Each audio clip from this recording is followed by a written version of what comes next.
Assalamualaikum, Football United ringan amatiran ala gua tersingkir di Piala FA. Gua mau bikin review pertandingannya ya. Pertandingan menghadapi Middlesbrough. Langsung aja pertandingan ini dimulai dengan Manchester United formasi. Ini menurut gua formasi terkuat dari pemain yang ada sekarang ini ya. Ini adalah yang mayoritas pemain inti semua yang diturunkan oleh Ralf Rangnick. Tentunya kecuali sang kiper ya, Dean Henderson. Selebihnya gue pikir sih ini pemain yang ya bisa disebut pemain dari tim utama Manchester United. Rangnick bermain cukup serius malam ini ya. Paul Pogba dimainkan sebagai starter, Bruno Fernandes pun juga demikian bermain bersama Cristiano Ronaldo menjadi ujung tombak di depan menghadapi Middlesbrough yang bermain dengan kalau menurut gue sih 5-3-2 ya atau 3-5-2. 3 back di belakang, bisa jadi 5 juga ya. Ada Paddy McNair. Paddy McNair nih pemain muda tadinya dari Manchester United, itu dipromosikan di zamannya Louis van Gaal, bermain di Middlesbrough ya. Pertandingan sendiri ini diawali dengan peringatan peristiwa Munich. Langsung dapat satu peluang emas di bawah menit kedua Manchester United dari kesalahan pemain Middlesbrough ya. Bola lob dari Jadon Sancho ini masih kena mistar. 5 menit awal Manchester United bermain sangat cair, aliran bola sangat lancar. Perpaduan antara permainan individu dari beberapa pemainnya ini bisa lebur dengan baik di skema penyerangan tim terutama ya. Bahkan Cristiano Ronaldo ini di 5 menit awal ini nyaris bikin gol salto. Cukup atraktif sebenarnya ya gol percobaan salto dari Cristiano Ronaldo tersebut. Manchester United sangat dominan di tengah dan kokoh di belakang. Berulang kali Manchester United mencoba masuk ke sepertiga akhir dari The Borough dengan banyak variasi. Di menit ke-18 dari penetrasi Pogba, dia dijatuhkan di kotak penalti dan langsung dihukum tendangan 12 pas ya. Sayang Cristiano Ronaldo yang mengambil ini tendangannya melebar tipis di kanan gawang dari Middlesbrough sehingga skor tetap 0-0. 20 menit awal Manchester United unggul jauh di possession. Jadi selama 20 menit itu possessionnya 75% berbanding 25% ya bagi Manchester United. Middlesbrough perlahan semakin berkonsentrasi di lini belakang membuat Manchester United sangat leluasa mengambil alih lini tengah. Scott McTominay ini cukup kokoh di tengah. Bruno Fernandes sangat mobile dan cair dalam melakukan pergerakan dan juga membantu serangan. Demikian juga dengan Paul Pogba. Akhirnya di menit ke-24 berawal dari kerjasama Pogba, umpan lambung yang cukup akurat ya dari Bruno Fernandes ini pas jatuh di kaki Jadon Sancho yang dengan jitu ini melakukan penetrasi sedikit dan menendang bola ke kiri gawang dari Middlesbrough 1-0. Di menit ke-30 ada kerjasama yang cukup bagus ya, kerjasama yang cukup apik dari Cristiano Ronaldo, Bruno ke Rashford, sayang ya offside. Manchester United sangat dominan di setengah jam, artinya di 30 menit ini ya. Middlesbrough sama sekali tidak dikasih kesempatan shot ya di gawangnya Manchester United. Manchester United controlling the game ya, sangat mengontrol pertandingan. Baru di menit ke-33 Middlesbrough ini mendapatkan shot dan itu juga off target. Babak pertama 1-0 bagi Manchester United. Manchester United sangat dominan di babak pertama ini.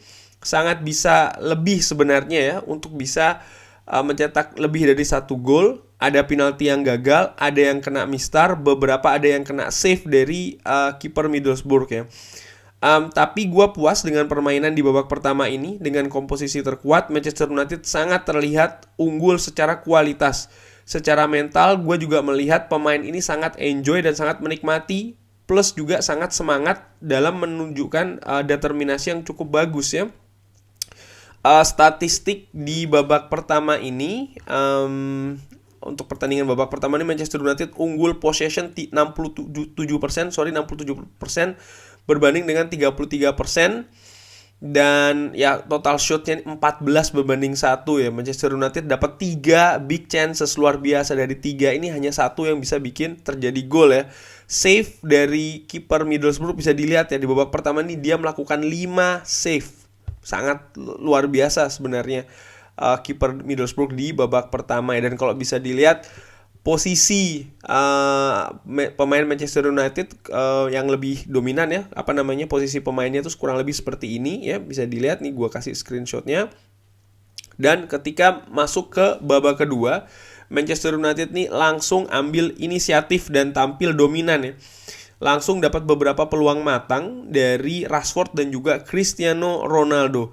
Pertahanan Middlesbrough ini di awal-awal babak kedua terlihat kurang rapat dan solid. Hanya saja Manchester United masih kurang klinikal dalam melakukan finishing. Middlesbrough dapat 1-2 peluang ya. Ada satu save dari Dean Henderson yang cukup baik ya. Lalu tempo pun juga perlahan naik. Manchester United dan Middlesbrough ini terlihat menaikkan tempo kalau mereka ini sedang memegang possession ya. Di menit ke-63 lewat skema serangan balik yang berbau handball, kalau menurut gue ya, Middlesbrough ini menyamakan kedudukan 1-1 ya. Ini gol ini sangat kontroversial sih menurut gue ya, karena katanya VAR itu ini tidak disengaja. Dan kalau menurut gue ya, bagaimana dia bisa mengetahui itu disengaja atau tidak. Tapi yang jelas tangan itu kan sudah di atas, dan menurut gue itu hitungannya tangan aktif ringan amatiran ala gue ya. Dan harusnya itu sih ya, kalau gue melihat ya, subjektifnya gue, bisa setuju bisa enggak, itu adalah handball.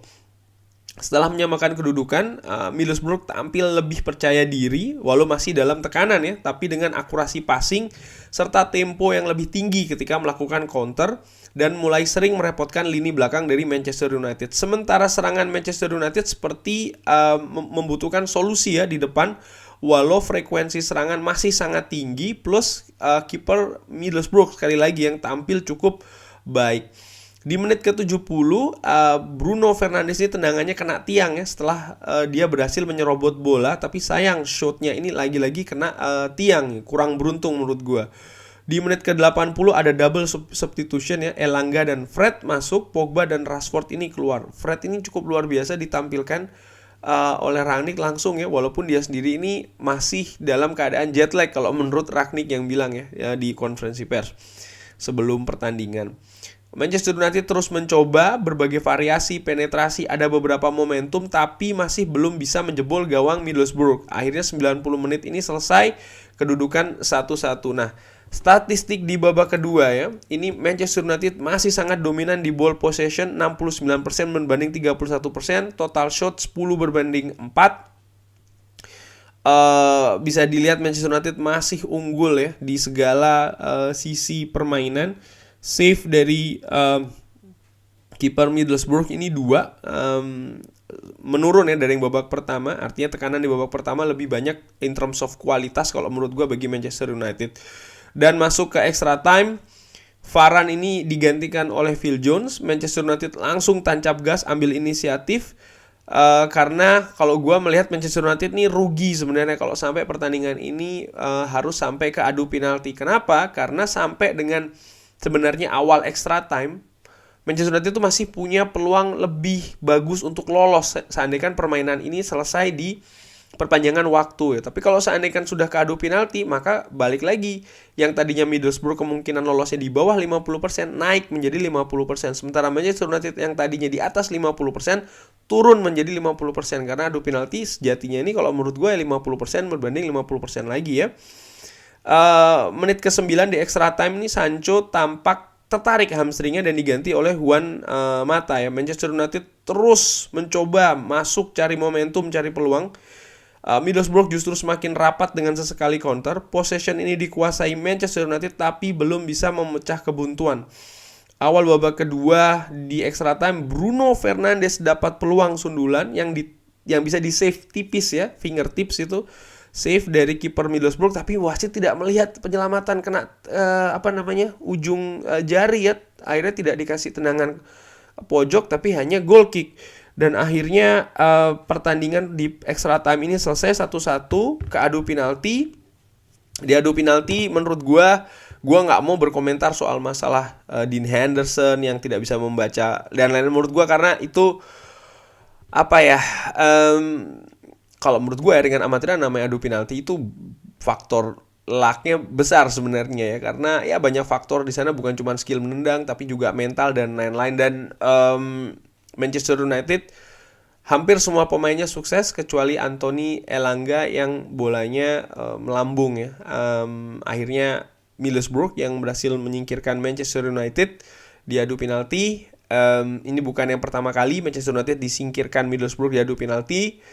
Pun juga gue tadi sempat nge-tweet ya di Twitter gue bilang ya Manchester United ini di Piala FA, dari pertama kali gue nonton Manchester United, kalau harus melangkah sampai dengan adu penalti, Manchester United itu bukan spesialis penalti, lebih banyak kalahnya. Jadi ketika tadi masuk ke adu penalti itu gue sudah merasa memang ya ini bukan malamnya Manchester United. Apalagi kalau gue melihat bagaimana kejadian-kejadian, momentum-momentum yang terjadi di sepanjang pertandingan normal ya. Cristiano Ronaldo gagal penalti, kena mistar, kena tiang, beberapa gol offside, gol balasan dari Middlesbrough yang sangat-sangat kontroversial karena menurut gue dengan amatiran itu handsball. Sampai dengan peluang terakhir dari Bruno Fernandes yang sundulannya masih mampu ditepis tipis oleh sang kiper. Ini membuat gue merasa tidak yakin kalau Manchester United ini ya akan bisa lolos, apalagi kalau sampai maju ke babak adu penalti. Tapi secara overall bagaimana gue melihat pertandingan tadi? Well, kalau seandainya Ralf Rangnick selama ini selalu mengatakan dia ingin untuk Manchester United ini controlling the game, ini yang gue lihat di dua pertandingan terakhir, melawan West Ham dan juga melawan Middlesbrough tadi. Manchester United betul-betul controlling the game. Terutama di babak pertama ya. Kalau gue bisa bilang, kalau gue bandingkan babak pertama dan babak kedua, babak pertama Manchester United tampil lebih solid. Tapi di dua babak ini sebenarnya Manchester United lebih mengontrol jalannya pertandingan. Tentu saja ada beberapa momentum juga ya, peluang dari Middlesbrough, tapi sebenarnya itu juga tidak banyak. Bahkan golnya pun juga kan berbau kontroversial. Satu-satunya faktor yang sama kalau gue bandingkan dengan melawan West Ham United adalah ketajaman lini depan. Sekalipun di pertandingan tadi menghadapi Middlesbrough, Manchester United lebih punya banyak peluang dibanding ketika menghadapi West Ham, tapi kenyataannya ya Manchester United sama-sama hanya bisa mencetak 1 gol. Ketika menghadapi West Ham di menit terakhir tadi, Manchester United di awal-awal pertandingan ya di hampir masuk ke menit ke berapa tadi ya?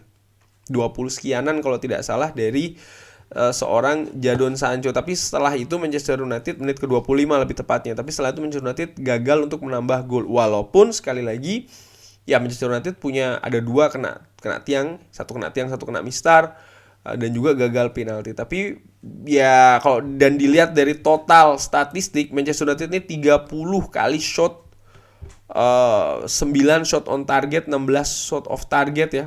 Nah, bahkan kalau dilihat Manchester United 22 kali shotnya itu inside the box, luar biasa sebenarnya. Jadi